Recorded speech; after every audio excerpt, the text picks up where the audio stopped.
welcome again to MARBELLA News and Views and to Sandy. And we've had a big response from our viewers.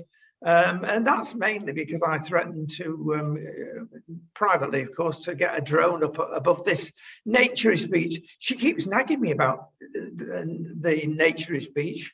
I can't call it a nudist beach anymore. But there again, we're going to call it a naturist beach. Now, we couldn't get a drone, but we did get a picture of Sandy on the beach, and I'm going to show it to you now. Oh no, it's the wrong picture. Who's put that up there? Sandy, I apologize. That was the original. Yes. Rodney, how can you do this to me? My goodness me, I may be big, I may be older. I'm not as old as the beached whale. I'm not as big as the beached whale. And I think you owe me more than an apology, double my salary. Well, that's all right. That still leaves us at zero. Yes, I can double your salary. Listen, we're teasing you. Yesterday was your birthday, and you are now much older than I am. Yes, I am. But you know what? I don't care, because I'm having such a good time and I'm just enjoying life, and I don't care what the numbers are. I must tell you that a friend of mine said to me yesterday, she said, on your Facebook, it says that you're 66, or was it supposed to be 99? Well, yes, everybody appears to tell fibs on Facebook about ages. But seriously, we were born the same year, but for 2 months, I rejoice in the fact that I'm the youngster. You could be my toy boy. Oh, my goodness me. She's at it again. I'm going to show the picture of the whale. Let's bring her down to earth again. No, leave the whale alone, because, you know, today I said... Last week I said we're never going back to the sea with stories, but today I've lied to you. I'm going back to the sea with stories. Oh no, it's the jellyfish. Come on, tell us about the jellyfish. The jellyfish. And I've been told by the Oceanographic Institute that the jellyfish are really here in droves. They were in droves in the summer, but really very big ones. And they're causing a lot of problems with our sardines and all our little fish. They're not because they're eating them, and they're not enabling us to have them. And you know that sardines are very much our lifeline in the summer. So what are we going to do if we can't have sardines a la plancha, or we're the only part of the coast that has sardines done in the boat, espeto? Get them out of a tin like everybody else does. Come on. I don't have a tin opener. Buy me one. Well, you don't need one with a tin of sardines, Sandy. How long is it since you've had a tin of sardines as a pole thing? Since Christ was a cowboy, as my mother would say. Yes. I don't know when I opened a tin of sardines, because I like fresh. Yes, don't you? It's not the same thing. It's like the tin of salmon. It doesn't taste anywhere like a fresh salmon. But do you know, a lot of people are criticizing salmon now because they're one of the healthy fish, because they're an oily fish, but they don't half suck up the heavy metals out of the oceans. And if you eat a lot of them, you can, and the same with tuna, not quite as bad, but be careful with salmon. It can be a problem. I just made salmon and spinach soup last night. I love salmon, and yes, I know there is a lot of metal and I should be careful of it, but I'm not, because I really enjoy it. But my soup was absolutely magical. I even put cream in it. It was very beautiful, and a little bit of caviar on the top. That was my birthday present to me. Yes, that's all right. How'd you get a candle on that then? A candle? I believed that there was a candle. I have a very good brain, and I can believe anything. So that's how I had the candle. I don't need the candle. Anyway, they say that the jellyfish are going to increase again this summer. And what are we going to do about it? Because it really is a very big problem. You get stung by a jellyfish, and depending on the age, and if you've got any health issues, it really can affect you very badly. You can go to the hospital with jellyfish. Yeah, it is. It's to be avoided. I always remember the Portuguese man of war that everybody was in Britain, certainly, and up the west coast of the Atlantic. No, west coast of the Atlantic hasn't. It's facing east, isn't it? Well, countries like Portugal, from whence it came, and France and Britain really suffered from these beasts, and they were mega. And if you got one of those round your legs or wherever, tentacles everywhere. Anyway, I'm still thinking about this birthday cake with one candle. You only put one candle on because you don't want to call the fire brigade out, do you? This is the real reason. I thought you would say that. That is exactly the real reason, because I don't have matches. And I know some people do. I have the little machine, I don't even know what you call it, that you start a candle with, but I couldn't find one yesterday.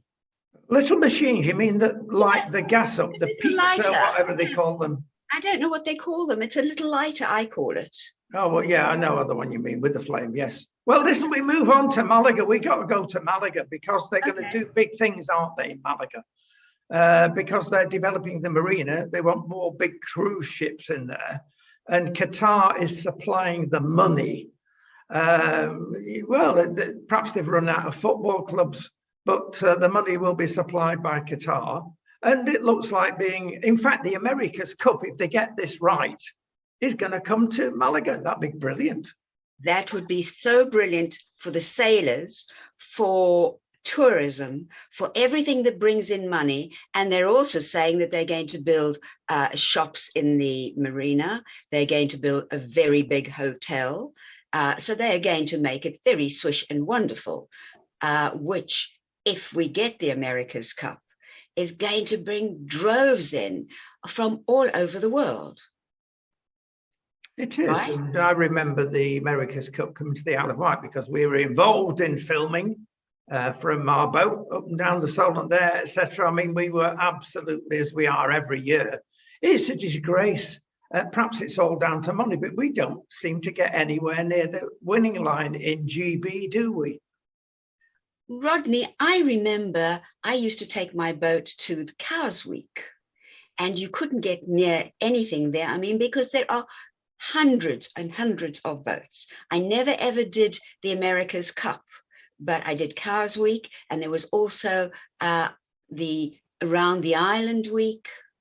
There were always things going on. So if America's Cup comes here, maybe we will have things like going around Gibraltar.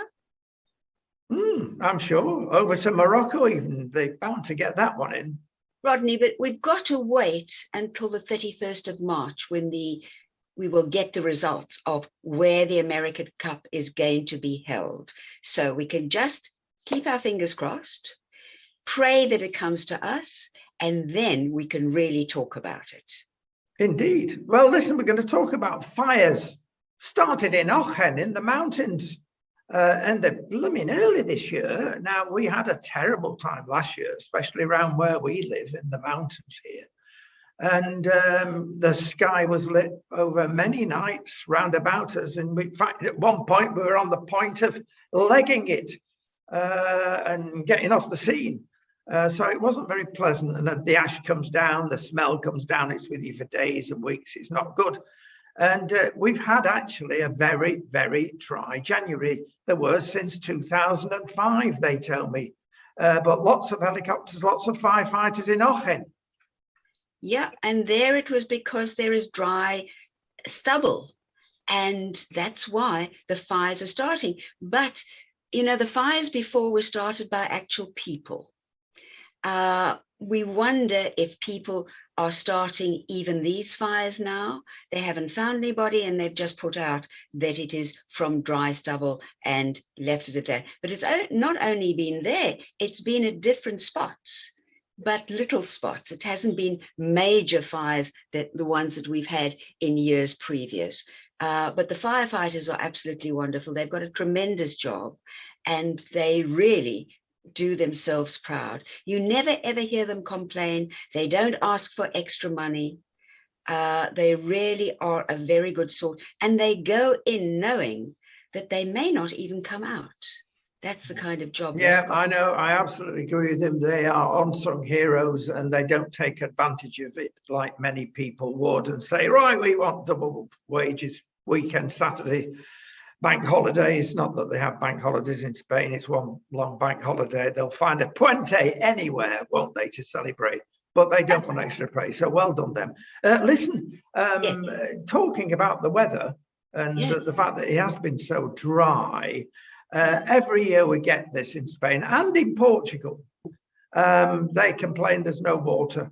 And when the reservoirs are low, which they are quite a lot, especially in the south and the middle of Spain, it's all hands to the pump if there was any water to pump. But in Cantabrica, of course, up there, it never stops raining. It is mega, one of the wettest parts of the world. Dare I say to Spain, get your act together. There's such a thing as a gas pipe, an oil pipe, put a water pipe from north to south, and then every year, perhaps it's the newspapers, they want something to panic about, and so they bring the water up every year. It gets tiresome. I yawn. Do something about it, Sandy. Well, I can't do anything about it because I don't know people in such high class, or high standard, or you do. You know all the top people. I'm just a little girl on the coast. You're a little girl on the coast, but you've built up somewhat of a reputation there. What kind of reputation? Don't even go into it. No, we won't go back to the whale.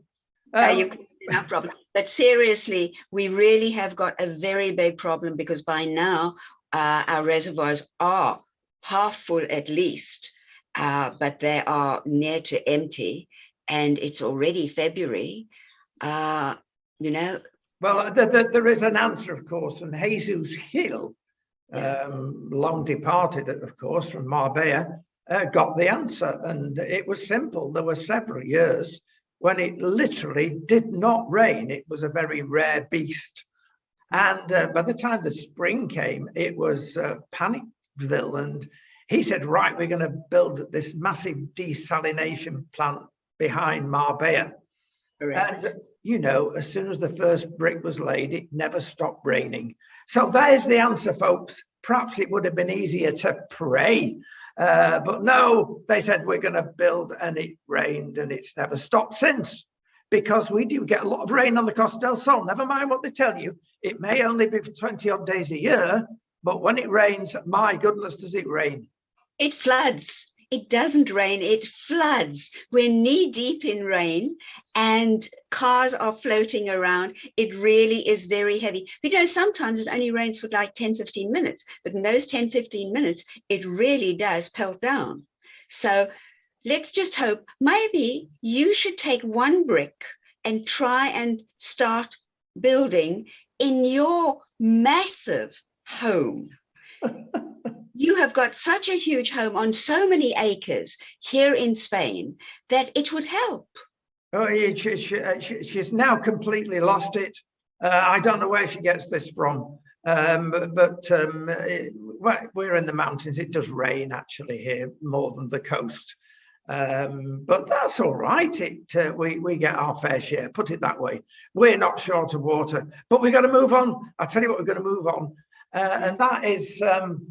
Well, we're going to spend a little time, dare I say, criticising our adopted homeland in a minute. But before then, let's congratulate our homeland as it is.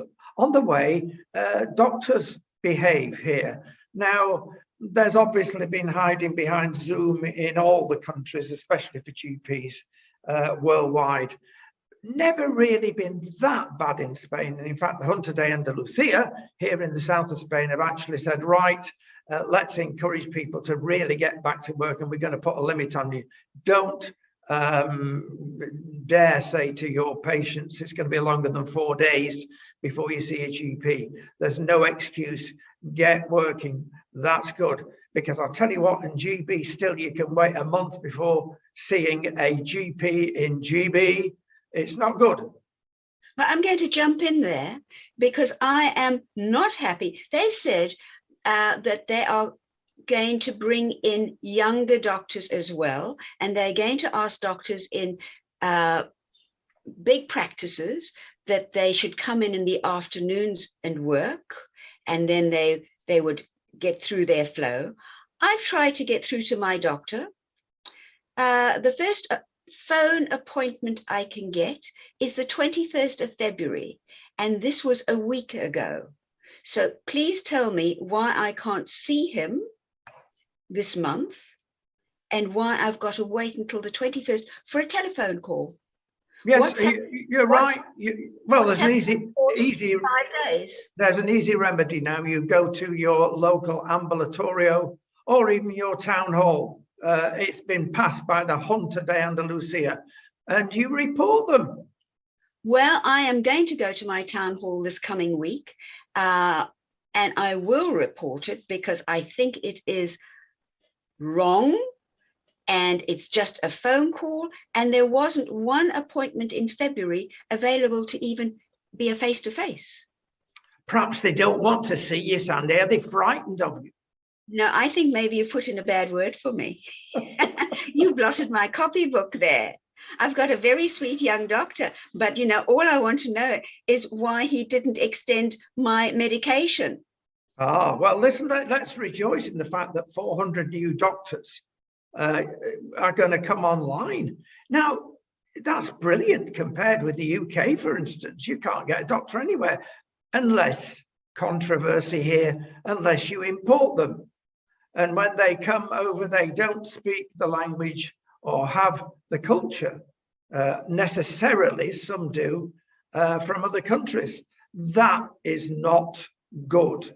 Here, there's lots of Spanish doctors already. There always has been. We've never suffered the problem. The pandemic is a temporary measure for everybody. But in normal times, Sandy, we don't have the problems that they do in many countries, particularly in UK. Are we better organized down here? I don't know about being better organized, but look how many Spanish doctors are in England. And we don't suffer of a shortage of doctors here. So maybe, and a lot of females here become doctors. I don't know if that is also a case in the UK, because I haven't lived there for some while. But it is, we have really got the best of a medical situation, which we've discussed before, as against the UK. Also, Brexit changed things about doctors going into the UK because of language that you've brought up. And they may be qualified in their own home countries, but the same as the nurses. There's a shortage of nurses as well as doctors in the UK because of Brexit. Whether that now has grown because they've opened up the doors as far as passports and working permits, I don't know. That's what Uncle Boris said he would do, but I don't know. Boris, our saviour. Yes. No, we'll move on. We won't go there. I'll tell you where we will go, though. We'll go to Puerto Banús because posh end of Marbella, well, some people say that. But there's fights with the restaurant owners saying, basically, we want people to come to our restaurants. They're not coming inside. We want more pavement to put our tables and chairs up reasonably. But the problem is a lot of the pavements are owned in Banús, Puerto, by private individuals, and they want some brass for extra land. It's not extra land, it always exists. It's being a bit greedy and naughty. Come on, the pandemic won't last forever. Ease up, guys. Let them put some tables and chairs out. And I also say to the town hall, don't charge them. You get a lot of money on the canon, as it's called, for terraces. Stop being greedy, everybody. Well, don't the pavements and the road belong to the owner of Puerto Banús? In this case, many of them do. This is the problem. Yes. You can't just complain about the Marbella Town Hall or whatever, Fuengirola Town Hall. They need to be, they're not guiltless, Sandy. They want as much money as possible and they go over the top, but they should ease up in these pandemic times. Yeah, well, maybe they are thinking now that the pandemic times is over, but this goes back to 2019 that the problem started with the owners of the port and the shop owners and the restaurants. But they also have a Christmas fair, which they normally have just in the road. They block off cars driving through, and they have a very exclusive type of Christmas fair just along the road. I wonder how much those cost, because they're all in the same formation. They're all wooden little huts, very beautiful, in keeping with the Puerto Banús elegance that the front line has now got. But what happens to them? Are they going to charge them extra or take them away Christmas time? Don't know. But I know that there has been this fight going on since 2019, which is crazy. It is. But I mentioned Fuengirola. Let's give Fuengirola a little bit of a boost, because they're giving their local sufferers, mainly again in restaurants, several million euros to help them out. Now, that's what should be done. Yeah, they're helping the people, because the restaurants are not being able to stay open because there aren't that many tourists. And most of the tourists that go to Fuengirola are the British people, and they are not coming in the droves that they used to. And so the restaurateurs are suffering.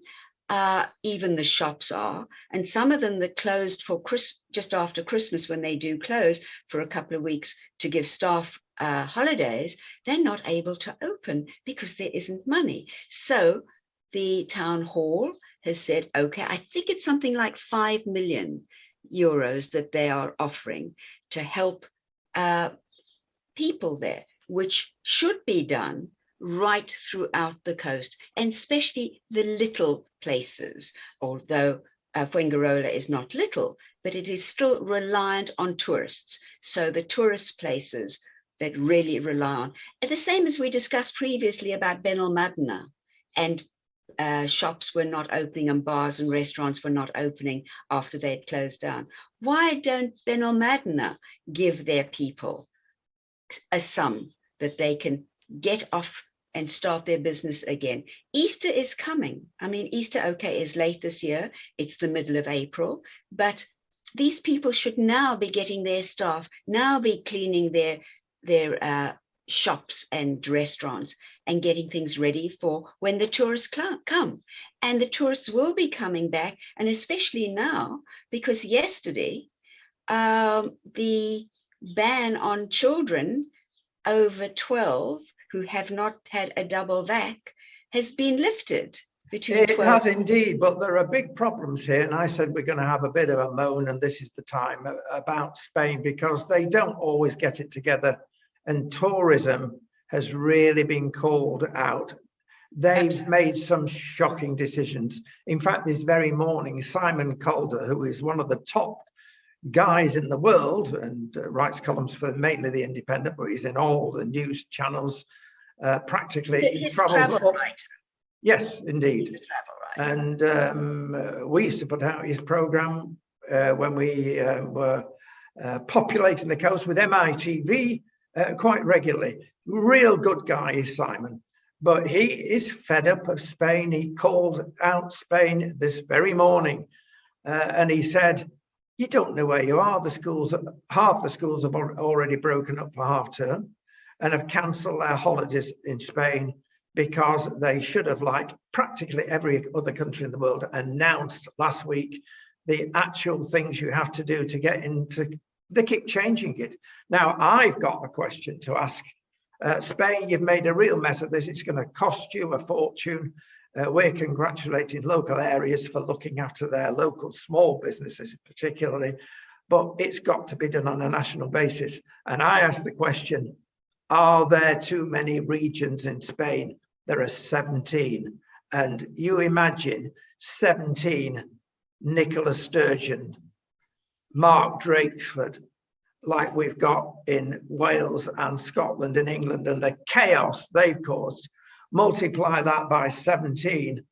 Is that one reason? Oh, we want to be king of Canterbury or wherever. king of Catalonia or wherever. And they have their own political agenda. Cut the politics. It's more important that the little man survives. Courting Glaze, Mercadona, the big boys will always will always survive. It's the little guys. Look after the little guys. That's your bread and butter.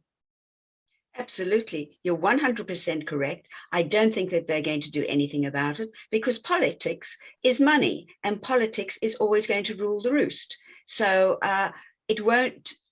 they won't take over all these 17 and say, okay, you've got to do this as a big co-op, if you want to call it that. But they should. And if I'm not wrong, I've just been speaking to the councillor of Mijas, and he was saying that they are looking after their small people. And this is what you should do. And they're actually asking, they've got radio and television asking people, how can we help? What do you need? This is how it should be run, but it isn't. No, well, we've said it. Come on, do something. You know who to vote for if you can get a vote. That's the other contention. We won't hit on that today. We won't. No, that's going to be big trouble. Well, we're going to big trouble, actually, because time has gone. About face masks, that's on and off in Spain. Nobody knows what they're doing. People are walking around. Some people say, quite rightly, not even wearing them. They're fed up. Last week, you had to wear them. This week, apparently now, they've changed their minds. You don't have to wear them in the streets unless you're within half a metre or 1.5 metres.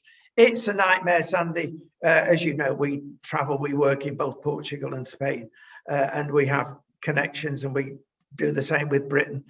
You don't know where you are because it's deliberate. Are we being frightened the whole time with these masks? When you go into school, are the school kids supposed to wear them? In Spain, they're relaxing that law a little bit. In Britain, of course, one of the good things people say that Uncle Boris has done, well, you're free. You are free. Perhaps we should all do that. And we reach the stage of the pandemic when we can. Who knows? Because there's too many politics again. I know that I am going to continue wearing my mask. I think at my time of life, and with the health issues that I've had during my lifetime, I should look after myself. And the other reason, it certainly covers the wrinkles. Well, I'm thinking, listen, I'm being naughty now. I'm thinking about this naturist beach again. Do you wear your mask on the naturist beach? I'm not even going to discuss the naturist beach with you at all, because you keep bringing it up and it becomes very boring. But you know what? You're giving the naturist beach so much publicity. So thank you. But my last question to you is, are you going to walk around with a tape measure to see if you are 1.5 meters away from Norma or from whoever is walking in front of you?